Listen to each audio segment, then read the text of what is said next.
सर्वे भवन्तु सुखिनः, सर्वे सन्तु निरामयाः, सर्वे भद्राणि पश्यन्तु, मा कश्चित् दुःखभाग् भवेत्।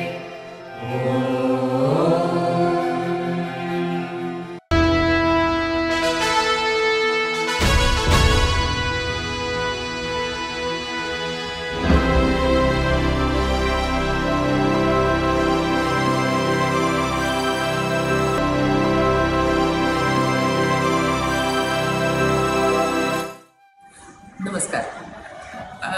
आम्ही म्हणजे भांडारकर संस्था आणि कौशलम ट्रस्ट आणि आमच्याबरोबर इतरही काही संस्था ज्या औपचारिक किंवा अनौपचारिकपणे सामील होतील, अशा सगळ्यांनी मिळून हा एक विचार मंथनाचा एक निबंध आणि त्या निबंधाची स्पर्धा आणि देश पातळीवर किंबहुना जागतिक पातळीवरून सुद्धा निबंध आम्हाला अपेक्षित आहेत.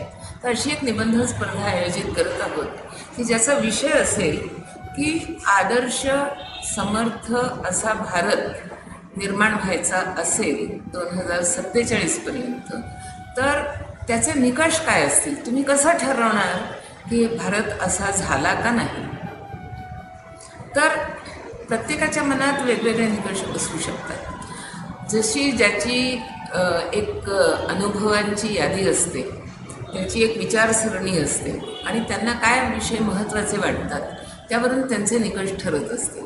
आणि आपला देश जो एक एवढा मोठा डायव्हर्स असा देश आहे, तर विविध प्रांतातून विविध प्रकारचे लोक, विविध प्रकारच्या समस्या आणि त्यातून त्यांना सापडलेली उत्तरं, ह्या सगळ्याचा विचार करता प्रत्येकाच्या मनामध्ये काहीतरी एक वेगळा निकष असेल की हे झालं तर आपण म्हणू शकतो की भारत आदर्श किंवा समर्थ झाला. तर म्हणून ही जी स्पर्धा आहे, आता ह्या स्पर्धेची तुम्हाला थोडीशी टाईमलाईन सांगायची, तर पहिल्या प्रथम तुम्ही एक फेसबुकवर कौशलम ट्रस्ट आणि भांडारकर संयुक्त निबंध स्पर्धा अशा तऱ्हेचं एक पान आम्ही क्रिएट केलेलं आहे. त्या पानावर गेलात तर तुम्हाला एक गुगल फॉर्म दिसेल. तो गुगल फॉर्म भरून तुम्ही तुमचा संकल्प जाहीर करायचा की आम्ही ह्या निबंध स्पर्धेत भाग घेत आहोत.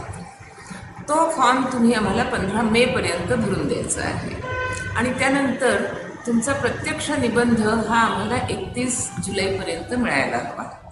आता ह्या निबंध तुम्ही कसा लिहाल, तर तुम्ही तुमच्या मनामध्ये काहीतरी निकष ठरवा आणि वेगवेगळ्या वयोगटासाठी आम्ही वेगवेगळा हे देतोय, पॅरामीटर्स देतोय.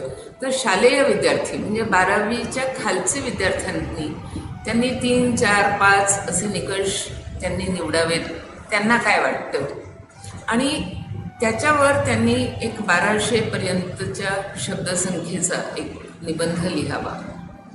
त्याच्यापेक्षा वरिष्ठ गट म्हणजे कॉलेज विद्यार्थी, त्यांनी एक 8 ते 10 निकष ठरवावेत आणि सुमारे 2500 शब्दांचा निबंध लिहावा. आणि मोठा गट जो असेल किंवा ज्याला आपण ओपन गट म्हणू, त्यांनी मात्र 8 ते 10 निकष निवडून त्याच्यावर 3,000 शब्दापेक्षा जास्ती असा एक विस्तृत निबंध लिहावा, अशी आमची कल्पना आहे. अर्थातच ह्या निबंधांचं परीक्षण होणार, त्याची पारितोषिकं दिली जाणार.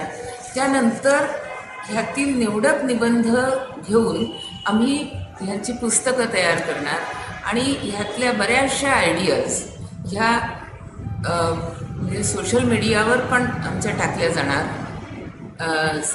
आपल्याला भारत सरकारला एक चांगलं डॉक्युमेंटेशन ह्या माध्यमातून देता येणार आहे की ज्याच्यात विविध लोकांच्या कल्पना असतील. आणि म्हणून आम्ही असं म्हणतो की जरी आम्ही तुम्हाला सांगत असलो की 8 ते 10 निकष निवडा, त्याच्यावर आपलं मत व्यक्त करा, पण समजा तुम्हाला असं वाटलं की मला तेवढं नाही लिहिता येणार आहे, पण माझं एक मत आहे, हा एक निकष मला महत्त्वाचा वाटतो, त्याच्यावर मला लिहावंसं वाटतं, तर तेही लिहा. कदाचित तुमचा निबंध हा पारितोषिकासाठी क्वालिफाय नाही होणार, पण तुमचे मत नक्की व्यक्त होतील आणि ती मतं आम्हाला महत्त्वाची आहेत. ते मत जर का अतिशय तुम्ही सुदृढपणे मांडलेलं असलं, सशक्तपणे मांडलेलं असलं, त्याची मांडणी तर्कशुद्ध असली आणि आम्हालाही असं वाटलं की हो, हा निकष खरोखर अतिशय महत्त्वाचा आहे देशाच्या दृष्टीने, तर त्याचाही समावेश आपल्या निवडक ग्रंथांमध्ये होणार आहे. हे जे काही निवडक आपले निबंध येतील, ह्याचं पुढे आपण सोशल मीडियावर त्याचं वेगवेगळ्या पद्धतीने त्याचं प्रेझेंटेशन करणार आहोत. असे ह्यातून बरेचसे इतर गोष्टीही साधल्या जाणार आहेत की जेणेकरून तुम्ही आज व्यक्त केलेले जे विचार आहेत, हे विचार मोठ्या प्रमाणावर संबंध देशभरात, संबंध जगभरात पसरणार आहेत. तर चला, व्यक्त व्हा, आपले विचार व्यक्त करा आणि भारत काय केलं असता आदर्श आणि समर्थ ठरेल 2047पर्यंत, आणि त्याचे मोजायचे आपण निकष काय ठरवणार आहोत, ते निकष महत्त्वाचे का आहेत, योग्य का आहेत, ते मोजायचे कसे, ह्या सगळ्या गोष्टींबद्दल आपली मतं व्यक्त करा आणि तुमची मतं आमच्यापर्यंत पोचवा, वेळेत पोचवा. आणि आमचा गुगल फॉर्म नक्की भरून द्या, फेसबुक पेजला व्हिजिट करा. नियमावली लवकरच तुम्हाला दिली जाईल. पण सगळ्यात महत्त्वाचा मुद्दा म्हणजे विचार करा आणि निबंध लिहून व्यक्त व्हा. तुमची मतं अतिशय महत्त्वाची आहेत देशाच्या पुढल्या 20 वर्षांसाठी. नमस्कार.